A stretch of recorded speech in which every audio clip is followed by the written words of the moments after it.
Praise the lord. దేవుని నామం నాకు మహిమ కలుగును గాక. ఎందుకంటే ప్రతి ఉదయమున మహా గొప్ప వాత్సల్యత ఆయనకు నూతనంగా పుట్టుచున్నది మన ఎడల. అందుకే మనము లయము కాకుండా వారం. ఈ దినమున సజీవుల లెక్కలో లెక్కిస్తున్న దేవునికి మనము ఎన్నిసార్లు స్తోత్రం చెల్లించాము. I am alive because of you O Lord. నీవు నన్ను సజీవుల లెక్కలో లెక్కిస్తున్నావు. నేను ఇంకా జీవించాలి అని అంటే నేను కోరుకున్నట్లా జరగదు ఈ లోకంలో. ఫర్ దట్ మ్యాటర్ ఏ మానవుడు నేను ఇంకా జీవించాలని అనుకుంటే కూడా ఒక్క దినం ఎక్కువ చేసుకోలేడు, ఒక సెకండ్ కూడా ఎక్కువ చేసుకోలేడు తాను, దేవుడు అనుమతిస్తే తప్ప. కాబట్టి లెట్ us థ్యాంక్ గాడ్. దేవునికి మనము వందనాలు చెల్లిస్తాం. I am alive today. నేను జీవించి ఉన్నాను. ఈ దినమున దేవుని యొక్క వాక్యమును విందామా? ఇది జీవము గల వాక్యం. హల్లెలూయా. మీరు ఎన్నో వాక్యాలు వింటూ ఉన్నారు. సరే, నేను ప్రకటించున్నది వాక్యానుసారమైనటువంటి దేవుని మాటలు, పిట్టకథలు లేకుంటే అసాధ్యములైన వాటిని చూపించి అదేదో కథలాగా చెప్పి మెప్పించేటటువంటి మాటలు కాదు. No false promises, only the word of God. దేవుని మాటలు మాత్రమే. అందుకే చాలామందికి నచ్చకపోవచ్చు, పర్వాలే, ఒక్క ఆత్మ రక్షింపబడితే చాలు. నా దగ్గరికి 2 లక్షల మంది వచ్చి ఒక్క ఆత్మ కూడా రక్షింపబడకపోతే ఏమి చెప్పాలి దేవుని దగ్గర? నేను ఆయన లెక్క అడుగుతాడో 2 లక్షల ఆత్మల గురించి నా దగ్గరికి వస్తే. ఏం చెప్పావు వీరిని? ఏమి నేర్పించావు వీరికి నా గురించి? జవాబు ఉండదు. నన్ను గత నెలలో ఒక సహోదరుడు వచ్చి అడిగాడు, బ్రదర్, ఈ దినమున వాక్యము చెప్పగలిగినటువంటి వారు ఎంతమంది ఉన్నారు మన దగ్గర? నేను అన్నాను, వారికి వాక్యము బోధించాలి అనే ఆశ కానీ తృష్ణ కానీ దేవునితో కూడానే నడవాలనే తలంపు పుట్టించకపోతే వారు వింటున్నారు, వెళ్ళిపోతున్నారు. అందుకే వయసు అయిపోతున్నది, పెరుగుతూ ఉన్నారు, కానీ దేవునిలో ఎదగడం లేదు. కాబట్టి ఆత్మలో వర్ధిల్లుటకు దేవుని సహాయం అడుగుదాము, ప్రార్థన చేద్దాం. ప్రభా, నా ఆత్మలో నన్ను వర్ధిల్ల చేయి. తప్పకుండా దేవుడు ఆ ప్రార్థనను ఆలకించి జవాబిస్తాడు. ప్రార్థించుకుందామా? ప్రేమగల తండ్రి, నీకు వందనాలు. క్రీస్తు యేసునందలే కృప మరియు జ్ఞానమందు అభివృద్ధి కలుగునట్లుగా చూచుకోమని నీ వాక్యం హెచ్చరిస్తూ ఉన్నది. ఆ విధంగా ఆయనలో ఉన్న కృప జ్ఞానము నాకు కావాలి, నేను తెలుసుకోవాలి. ఆ కృప జ్ఞానము కలిగి ఉన్నవాడనై జీవించుటకు నీవే నన్ను అభివృద్ధి పరచమని ఈ వాక్యము ద్వారా నీ ప్రజలతో మాట్లాడు. అందరినీ అభివృద్ధి పరచు. ఈ లోక సంబంధమైన వాటిని మాత్రమే కాదు, జీవితంలో మార్చబడడం కాదు ప్రభా, నీకు కావాల్సింది హృదయాలు మార్చబడాలి. ఎందుకంటే హృదయం మేమేదో మార్చుకుంటే మారేది కాదు. నీవు మా నూతన హృదయం ఇస్తానని చెప్పావు. కాబట్టి నీ యొద్ద నుంచి నూతన హృదయమును మేము కలిగి ఉండినట్లుగా మాలోనికి వచ్చి మా హృదయాలను పాత హృదయం తీసివేసి నూతన హృదయం నిమ్మని యేసు క్రీస్తు ప్రభువు నామమున ప్రార్థిస్తున్నాను తండ్రి, ఆమేన్. దేవుని ప్రియమైన ప్రజలారా, మరి శ్రమల కాలంలో ఉన్నాం కదా. ఈ శ్రమల కాలంలో కేవలము శ్రమలను గురించే మాట్లాడాలి, సిలువను గురించే మాట్లాడాలి. నిజమే. ఎందుకంటే మనము సీజనల్ గ్రీటింగ్స్ చెప్పుకొనుటలో మంచి ప్రావీణ్యతను కలిగి ఉన్నాం. సీజన్ను బట్టి క్రిస్మస్ టైంలో క్రిస్మస్ పాటలు పాడాలి, న్యూ ఇయర్ టైంలో న్యూ ఇయర్ పాటలు పాడాలి, లెంట్ డేస్లో ఈ యొక్క శ్రమలను గురించి ధ్యానించాలి. మంచిదే. ఆ తర్వాత ఈ మధ్యలో జవాబు ఉండదు. ఈ లెంట్ డేస్లో ఒక సత్యమును మనము తెలుసుకుందాం. ఏమిటనంటే, ఇశ్రాయేల్ దేశంలోకి వెళ్ళినటువంటి వారు గెత్సెమనే వెళ్ళకుండా ఉండలేరు. తప్పకుండా గెత్సెమనేని దర్శిస్తారు. నేను దాదాపుగా ఇశ్రాయేల్ దేశం వెళ్ళినప్పుడల్లా గెత్సెమనేకు నేనున్నన్ని రోజుల్లో 3 లేకుండా 4 సార్లు వెళ్ళేటటువంటి వాడిని. ఆ 15 రోజుల కాలంలో 3 లేకపోతే 4 సార్లు గెత్సెమనేకు వెళ్ళేటటువంటి వాడిని. అక్కడ పోయి ఆ చాపెల్లో ఉండి చాలాసేపు ప్రార్థన చేసుకొని వచ్చిన నేను. యేసుక్రీస్తు ప్రభు తన 3 శిష్యులను వెంటబెట్టుకొని గెత్సెమనే తోట దగ్గరికి ఆయన వెళ్ళాడు. గెత్సెమనే తోట దగ్గరికి యేసు ప్రభు వెళ్ళాడు. వెళ్ళిన తర్వాత ఏం చేశాడు ఆయన? ఆ చోటు చేరిన తర్వాత వారికి ఒక ఆజ్ఞని ఇచ్చాడు.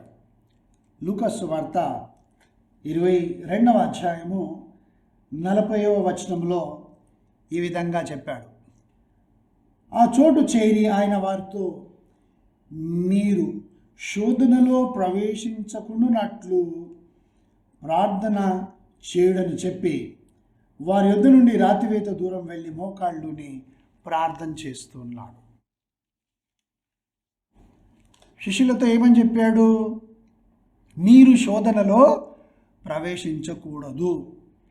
అలా ఉండాలి అని అంటే మీరు ప్రార్థన చేయండి.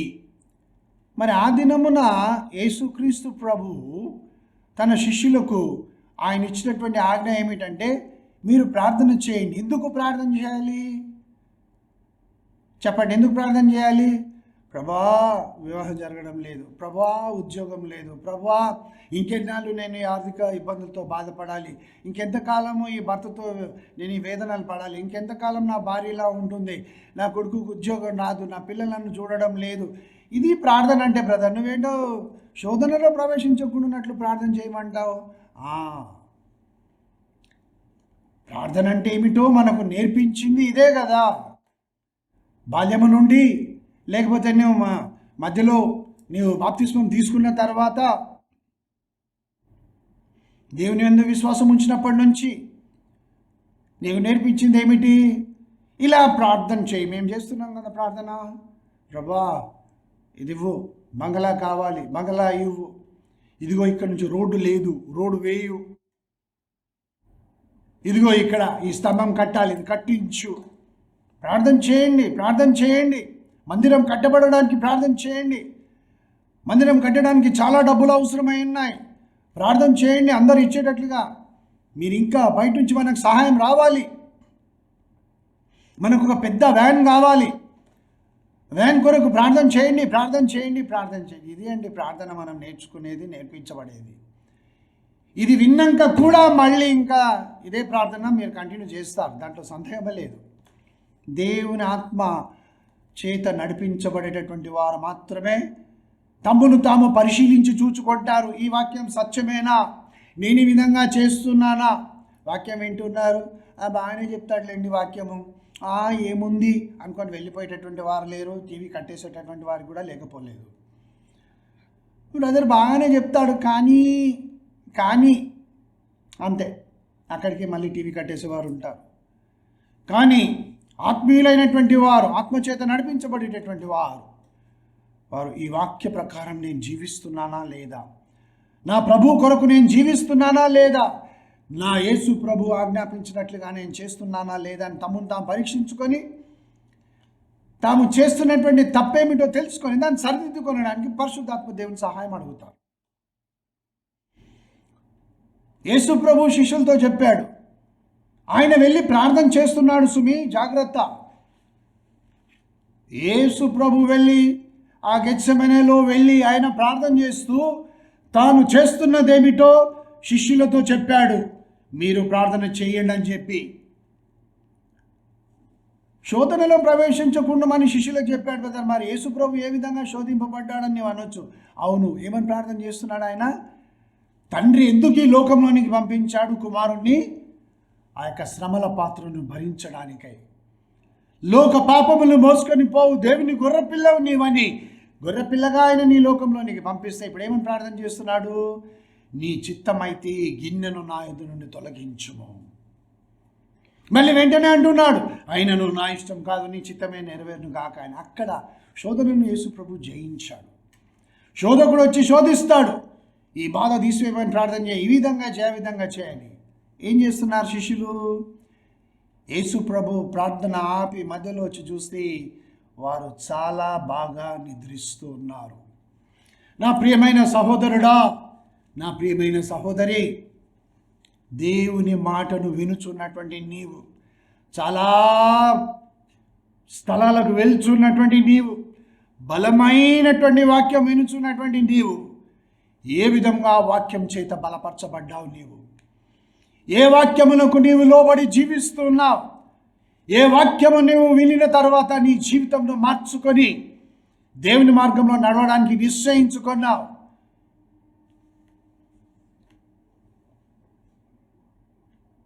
ప్రార్థన చేయమని యేసు ప్రభు చెప్తే ఏం చేస్తున్నారు శిష్యులు? నిద్రిస్తున్నారు. ప్రార్థన చేయమని చెబితే శిష్యులు నిద్రిస్తున్నారు. అవును,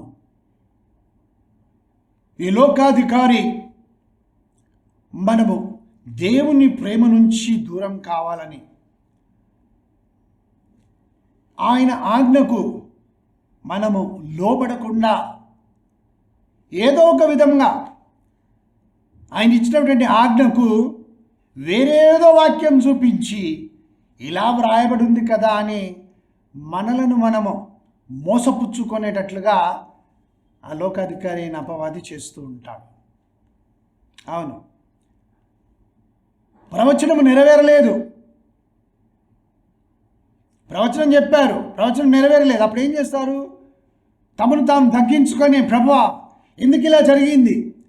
నేను నీ చిత్తానుసారంగా చెప్పనందుకే కదా, నన్ను క్షమించు అని తమ హృదయాన్ని పగలగొట్టుకొని దేవుని సన్నిధానంలో ప్రార్థించకుండా, దేవుడు ప్రవచనంలో మార్చలేదా? పలానా స్థలంలో ఈ విధంగా చేయలేదా? ఇక్కడ కూడా అదే జరిగింది. అంటే నువ్వు దేవునితో, ఆ దైవ సేవకునిగా ఏర్పరచబడినటువంటి ఆ యొక్క దైవజనునితోనో లేకపోతే దేవుని యొక్క ప్రవక్తతోనో పోల్చుకొని దేవుడు వారితో మాట్లాడాడు, నీతో దేవుడు మాట్లాడలే. ఈ విధంగా మార్చేస్తున్నారు.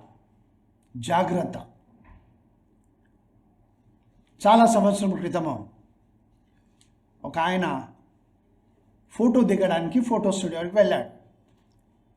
అదేంటండి, ఫోటో స్టూడియోకి ఎందుకు వెళ్తారు? టమాటాలు కొనడానికి కాదు కదా అని మీరు అనొచ్చు. నిజమే, ఫోటో దిగడానికి వెళ్తాడు కదండి. అవునండి, ఫోటో దిగడానికి వెళ్ళాడు. ఇప్పుడు తెలుస్తుంది మీకు ఏం జరుగుతుందో. అందుకే ఫోటోగ్రాఫర్ దగ్గరికి వెళ్ళాడు ఫోటో దిగడానికి అని చెప్తున్నాను. ఆ ఫోటోగ్రాఫర్ ఏం చేశాడంటే అతన్ని ఇలా కూర్చోబెట్టాడు. ఇలా కూర్చోబెడితే ఆయన తన శరీర ఆకృతి, తన యొక్క పోస్చర్, అనగా కొంతమంది ఇటువైపునకి ఇలా వంగి ఉంటారు, కొంతమంది ఇలా ఉంటారు, కొంతమంది ఇలా ఉంటారు, కొంతమంది ఇలా ఉంటారు, కొంతమంది నిటారుగా కూర్చుంటారు, కొంతమంది కృంగి కూర్చుంటారు, కొంతమంది ఇలా షోల్డర్స్ ఇలా రకరకాలుగా వారి శరీరాకృతిని బట్టి, వారి పోస్చర్ని బట్టి కూర్చుంటారు. ఈ ఫోటో దిగాల్సిన ఆయన కూడా అలా కూర్చున్నాడు. అప్పుడు ఈ ఫోటోగ్రాఫర్ చాలా దగ్గరకు వచ్చి చూసి కొంచెం ఇలా పెట్టుని సరే అన్నాడు. అంటే ఆ రోజుల్లో ఇలా బ్లాక్ బట్ట వేసి అందులోంచి చూసేవాళ్ళు, కెమెరా చూసేవాళ్ళు కదా ఆ రోజులు అన్నమాట. ఇప్పుడు మన దగ్గర ఉన్న ఫ్లాష్ అలా కెమెరా సెల్ ఫోన్ ఇట్లా తీయగానే వచ్చేసేటటువంటి ఫోటో కాదు ఆ రోజుల్లో. ఈయన చాలాసేపు ఆ కెమెరా డబ్బాలోని చూసిన తర్వాత మళ్ళీ వస్తాడు, వచ్చి నీ ముక్కు కొంచెం ఇలా వంకరగా ఉంది, ఇలా ఉంటే బాగుంటుంది అన్నాడు అని ఇలా అన్నాడు ఫోటోగ్రాఫర్. మళ్ళీ వెళ్ళి చూసి నీ చెవులు కొంచెం ఇలా ఉంటే బాగుండేది, చాలా దగ్గరకు ఉన్నాయి నీ ముఖానికి అని. మళ్ళీ కాసేపు అయిన తర్వాత వచ్చి నీ తల జుట్టు పాపిడి ఇలా కాదు, ఇలా ఉంటే బాగుంటుంది, నీ పళ్ళు సరిగ్గా కనిపించడం లేదు, నీ పెదాలను కొంచెం చాలా దగ్గరగా ఉన్నాయి, నీ కళ్ళు కొంచెం వెడల్పుగా ఉంటే ఇంకా బాగుంటుంది నీ ముఖము, నీ మెడ, ఇలా అన్నీ చెప్పాడు ఆయనకి. సరే ఆఖరికి ఫోటో తీశాడు.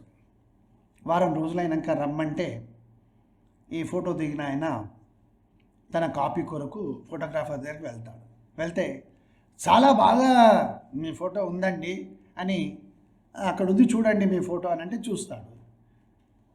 ఏది కనబడదు ఆయనకి. అదేంటి నా ఫోటో లేదు కదా అని. అదేంటండి మీ ఫోటో అదే కదా, రెండోది అటు కుడివైపు నుంచి రెండోది మీ ఫోటోనే. అది నాది కాదండి, వేరే వాళ్ళదండి. మీ ఫోటోనే అండి అది. దాన్ని నేను మీకు చెప్పాను కదా, మీ చెవు కొంచెం ఇలా దగ్గరకు ఉండాలి, మీ ముక్కు ఇలా ఉండాలి, మీ చిన్న ఇలా ఉండాలి, మీ పెదవులు ఇలా ఉండాలి, మీ ముఖం ఇలా ఉండాలని చెప్పాను కదా. అలా అన్నీ మార్చి టచ్అప్ చేసి నేను ఆ రూపాన్ని చక్కగా దిద్దానండి. ఇది మీ ఫోటో. అప్పుడు ఇతను అంటాడు ఫోటోగ్రాఫర్తో, ఇది నీ దగ్గరే ఉంచుకో, మ్యూజియంలో పెట్టుకో. ఎందుకంటే నా తదనంతరం ఉండేటటువంటి నా కుటుంబీకులు, ఇదిగో ఈయన మా నాన్నగారు, ఇదిగో మా తాతగారు, ఈయన మా తమ్ముడు, మా అన్నయ్య అని నన్ను చూసి గుర్తుపట్టాలి. కానీ నా ముక్కు ఇలా ఉండి, నా మూతి ఇలా ఉండి నేనే కానే కాదు ఆ ఫోటోను, ఎవరు నన్ను గుర్తుపడతారు, నీ దగ్గర పెట్టుకోమని అతను వెళ్ళిపోయాడు. నా ప్రియమైన సహోదరుడా, నా ప్రియమైన సహోదరి, నీవు నేను మనము ఎవరి పోలికలోనికి మార్చబడుచు ఉంటున్నాము? నీవెవరి పోలికలో ఉంటివి? నేనెవరి పోలికలో నేను నిర్మించబడ్డాను? ఆ తర్వాత పాపము వలన ఏ పోలిక వచ్చేసింది? ఇప్పుడు ఏ పోలికలోనికి మనం మార్చబడుతున్నాం? ఎప్పుడైనా ఆలోచించావా? ఆత్మీయ జీవితంలో నిన్ను సరిచేయాలి, కానీ నీ రూపం ఎలా ఉంది, నీవెలా ఉన్నావు, నీ లోక సంబంధమైనటువంటి జీవితం ఎలా ఉంది, నీవు ఇచ్చుకోవడంలో ఏ విధంగా ఉన్నావు, ఎంత తక్కువగా ఉన్నావు, ఇంకా ఎంత నీవు ఎక్కువగా ఇవ్వాలి, ఏ విధంగా నీవు దైవ సేవకుని సేవకురాల్ని ప్రేమించాలి, ఏ విధంగా వారి మీద ఆనుకోవాలి, ఏ విధంగా వారితో పాటు నువ్వు జీవించాలి అనేదే నీకు బోధింపబడుతున్నది, నీకు నేర్పించబడుతున్నది అనే సత్యమును, ఇది కాదనలేని సత్యము. ఎందుకంటే అపోస్తలుడైన పౌలు కొరింథీయులకు రాసినటువంటి 2వ పత్రిక 3వ అధ్యాయము 17-18 వచనాలను మనం చూద్దామా? ఎవరి వల్ల నీవు ఉంటావు, ఎవరి వల్ల నీవు ఉండాలి, నేను ఉండాలి. చూడండి, ప్రభుయే ఆత్మ, ప్రభు యొక్క ఆత్మ ఎక్కడ ఉండునో అక్కడ స్వాతంత్రం ఉండును. మనమందరము ముసుగులేని ముఖముతో ప్రభు యొక్క మహిమను అద్దము వలె ప్రతిఫలింపచేయుచు, మహిమ నుండి అధిక మహిమను పొందుచు ప్రభువు ఆ ఆత్మ చేత ఆ పోలికగానే మార్చబడుచున్నాము. దేవుని నామం నాకు మహిమ కలుగును గాక. మార్చబడ్డావు అని వ్రాయబడలేదు, ఎవరో మారుస్తున్నారని వ్రాయబడలేదు. ప్రభు యొక్క ఆత్మ నీలో నివసిస్తూ ఉన్నప్పుడు, ఆ ప్రభు యొక్క ఆత్మ నాలో నివసిస్తున్నప్పుడు, ఆ ఆత్మ చేతనే మనము ఎవరి మహిమను ప్రతిఫలింపజేస్తాము? దేవుని యొక్క మహిమను. అద్దము వలె, అనగా ఆయన మహిమ ఎట్లుంటుందో నాలో నీలో ఈ లోక సంబంధమైన మనుషులు చూడగలగాలి. The world has to see Christ Jesus in you. The world has to see Christ Jesus in me. What they are seeing. నీలో క్రీస్తు యేసును ఈ లోకం చూడాలి, నాలో క్రీస్తు యేసును ఈ లోకం చూడాలి. మనము ప్రతిఫలింపచేయాలి, మనము ఆ పోలికలోనికి మార్చబడుచున్నాం. It is a continuous process. అయిపోలేదు ఇంకా. It's a continuous process in a believer's life. విశ్వాస జీవితంలో అది కొనసాగుతున్నటువంటి కార్యము దేవుని ఆత్మ ద్వారా. ఎందుకనంటే నీవే దేవుని ఆత్మకు నిలయమైన దేవాలయమై ఉన్నావు. ప్రభు యొక్క ఆత్మకు నేను నిలయమై ఉన్నాను. ఈ శరీరం, మనమేమో మందిరాలు కడతాము, చాలా పెద్ద స్టేడియం లాంటి మందిరం కడతాను, టవర్ లాంటి మందిరం కడతాను, ఈ మందిరం ఇన్ని రోజుల్లో కట్టేస్తాను. నిన్ను కట్టేవాడు నీ దేవుడు, ఆయన వైపునకు చూడు. నన్ను కట్టుచున్నవాడు నా దేవుడు, నేను ఆయన వైపునకే చూస్తా. ఈ లోక సంబంధమైన వాటిని నీవు చూస్తూ ఉంటే వారిని ఏ పోలికలోనికి మారుస్తున్నారు? ప్రభువు పోలికలోనికి నీవు మార్చబడడం లేదు. నీ వినుచున్నటువంటి వాక్యము దేవుడు చెప్పినట్లుగా ఉందా?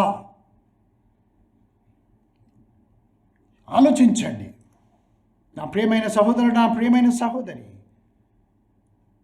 ఆ దినమున యేసు క్రీస్తు ప్రభు గెత్సెమనే తోటలో మీరు శోధనలో ప్రవేశించకుండానట్లు మెలకువగా ఉండి ప్రార్థన చేయడాన్ని వారికి ఆజ్ఞాపిస్తే, ఈ దినమున నీవు నేను కూడా ఆయనను వెంబడిస్తున్నటువంటి శిష్యులముగా, అదేంటండి మేము దేవుణ్ణి ఎందుకు వెంబడించాలండి? దేవుని వాక్యం చెప్పే సేవకులు చాలా పెద్దవాళ్ళు కదా, వాళ్ళు బలవంతులు. వారి ముందున్న డిగ్రీలు ఎంతో తెలుసా? అంతరిక్ష బోధకుడు. మీకు తెలియదేమో. మా సేవకుని ఏమైనా అన్నావనుకో ఇంకా ఉండవు నువ్వు. ఇంకా నువ్వు ఎక్కడుంటావో చెప్పు. ఇవి దేవుణ్ణి ఏమైనా అని పర్వాలేదు, తప్పించుకుంటా. దేవుని కదా మనకెందుకు, ఆయనే చూసుకుంటాడు. ఎవరిని వెంబడిస్తున్నావు? Whom you are following? ఎవరి పోలికలోనికి మార్చబడుతున్నావు? ఆయన ప్రార్థించమని చెప్పాడు. ప్రార్థన ఇతరులకు అప్పగిస్తున్నావు. నీ కొరకు ప్రార్థన చేసేది, నీ పిల్లల కొరకు ప్రార్థన చేసేది, నీ భర్త మార్పు కొరకు ప్రార్థన చేసేది, నీ ఉద్యోగాల కొరకు అన్నీ వేరే వాళ్ళకి అప్పగిస్తే నువ్వు చులకనైపోలేదా? ఎందుకంటే నీవు ప్రార్థించడము లేదు. చాలామంది ఒప్పుకోరు. ప్రార్థన చేస్తున్నానండి. ఏమని ప్రార్థన చేస్తున్నావు? నా ప్రియ సహోదరుడు, నా ప్రియమైన సహోదరి, దేవుని చిత్తానుసారంగా ప్రార్థన చేస్తున్నావా? ఆయన ఏమని ప్రార్థన చేయమని చెప్పాడో ఆ ప్రార్థన చేస్తున్నావా? లేక ఈ లోకంలో ఉన్నవి ఆల్రెడీ దేవుడు మనకి ఇచ్చాడు, వాటి కొరకు ఇంకా కావాలి కావాలి కావాలి కావాలి కావాలని ప్రార్థన చేస్తున్నావా? చాలామంది దశమ భాగాలు ఇస్తారు, భయపడి ఇస్తారు. ఇంకొంతమంది ఏమో నాకు కావాలి కాబట్టి, దేవుడు ఆస్వాదించాలి కాబట్టి నేను ఇస్తున్నాను దశమ భాగం. ఇంకొంతమంది ఇవ్వకపోతే సిగ్గుపోతుంది కదా, నా పేరు చదువరు, అందుకే దశమ భాగాలు ఇస్తారు. కానుకలు ఇచ్చేవారు కూడా అంతే. నీవు దేవునిని హృదయపూర్వకంగా ప్రేమించినప్పుడు నీ హృదయాన్ని నీవు దేవునికి సమర్పించుకుంటావు. నిద్రించుచున్నారు శిష్యులు. నిద్రలో ఏమీ పట్టించుకోరు కదా. నిద్రించేటటువంటి వాళ్ళు, వారికి ఏ ధ్యాస ఉండదు, ఏమీ పట్టించుకోరు, గాఢ నిద్రలో ఉంటారు. ఏం జరుగుతుందో తెలియదు, తమ చుట్టూ ఏం జరుగుతుందో వారికి తెలియదు. ఆత్మీయ జీవితంలో వారు దేనికి కూడా లోబడరు, ఎందుకంటే నిద్రిస్తున్నారు కాబట్టి.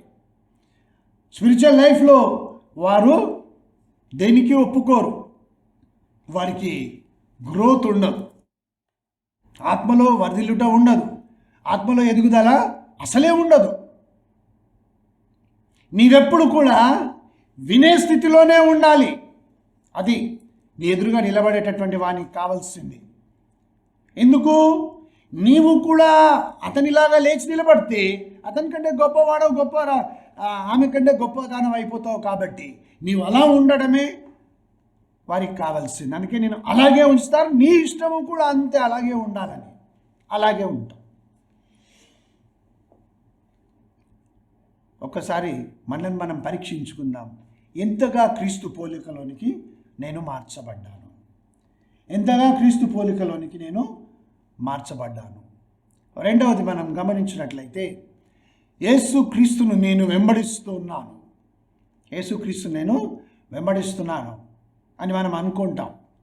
మందిరానికి వెళ్ళడము, భయభక్తులు, తప్పకుండా ఏ ప్రార్థన కూడికైనా ఆదివారము ప్రతిసారి మందిరానికి వెళ్తున్నావు. యేసు ప్రభువును వెంబడిస్తే యేసు కొరకు ఏం చేస్తూ ఉన్నావు నువ్వు? ఒక్కసారి ఆలోచించు. యేసు ప్రభువును వెంబడిస్తూ ఉంటే ఆయన కొరకు ఏం చేస్తూ ఉన్నావు? ఒకసారి చూద్దామా? ఒక యవనస్తుడు యేసు ప్రభువును వెంబడిస్తున్నాడు. ఆయనను పట్టుకున్నారు, యేసు ప్రభువును పట్టుకున్న తర్వాత ఆ సైనికులు వచ్చి యేసు ప్రభువును పట్టుకున్న తర్వాత తీసుకెళ్తున్నారు యేసును. అప్పుడు ఒక యవనస్తుడు కూడా వెంట వెళ్తున్నాడు. ఈ కొంతమంది ఏం చేశారంటే ఈ యవనస్తుని పట్టుకున్నారు, ఈయనతో కూడా నడుమని చెప్పి. ఎవరితో? యేసు ప్రభుతో. సిలువ వేయాలి కదా, ఆ సిలువను మోయించడానికి పట్టుకున్నారు.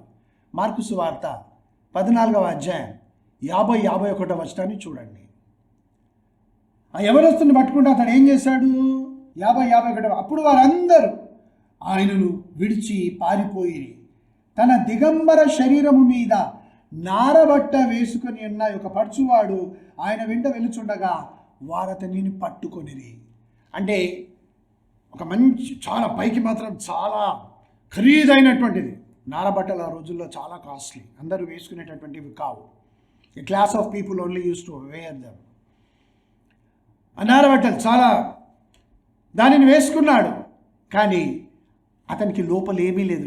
దిగంబర శరీరం మీద నన్ను చూడు అని వేసుకున్నాడు. ఈ రోజుల్లో చాలామంది పైన మంచి దుస్తులు వేసుకొని చాలా మంచి అలంకరణ ఉంటుంది, లోపల ఏముంటుంది?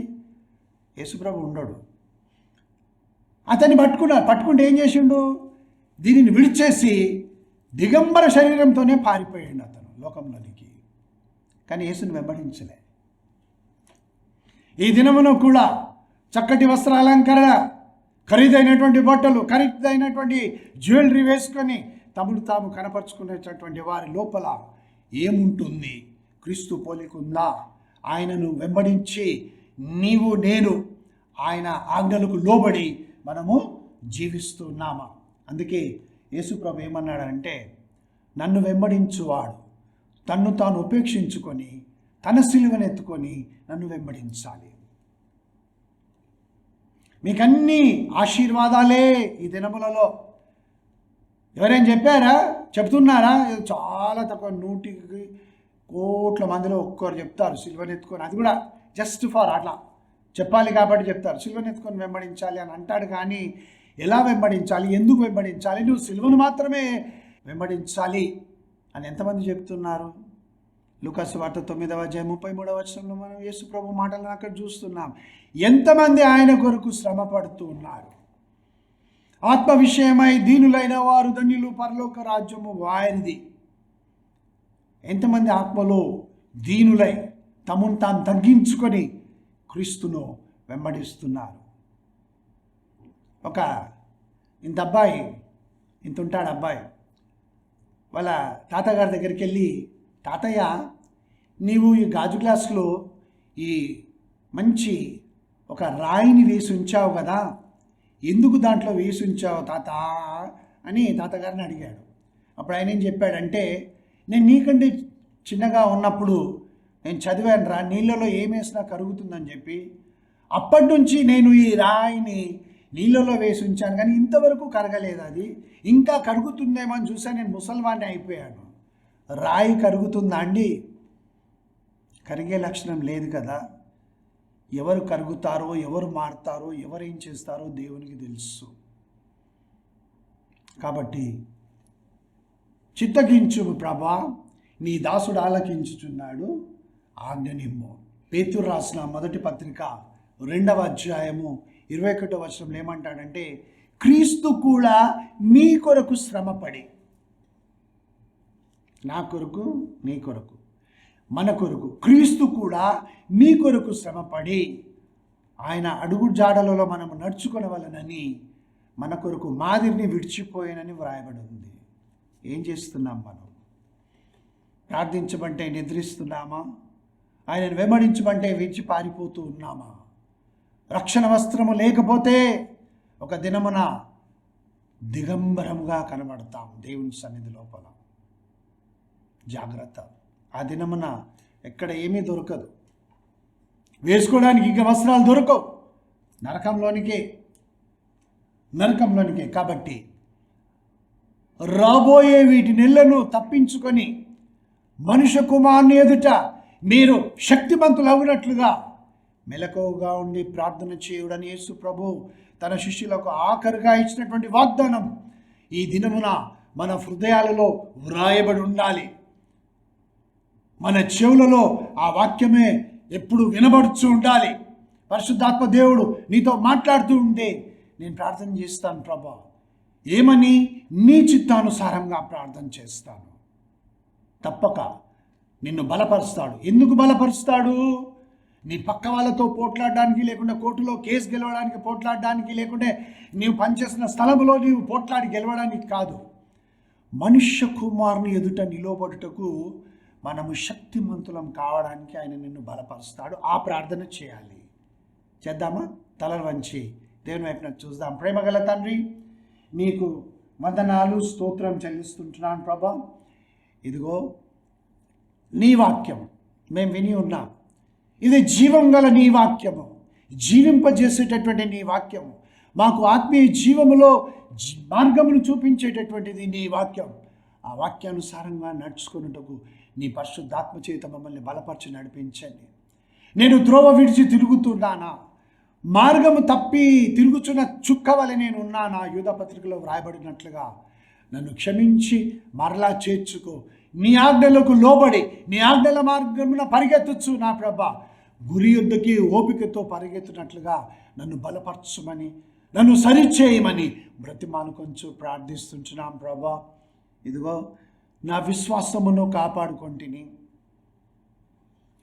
నా పరుగును కడముట్టించి తిని అని వ్రాయబడి ఉండే సమాధి పలక నాకు వద్దు. నిజ జీవితంలో నేను నా విశ్వాసమును కాపాడి నేను నీ గురి యొద్దకు పరిగెత్తుకునే అనుభవంలో నన్ను నుంచి ఆశీర్వదించమని యేసు నామమున ప్రార్థిస్తున్నాను తండ్రి. ఆమేన్. God bless you.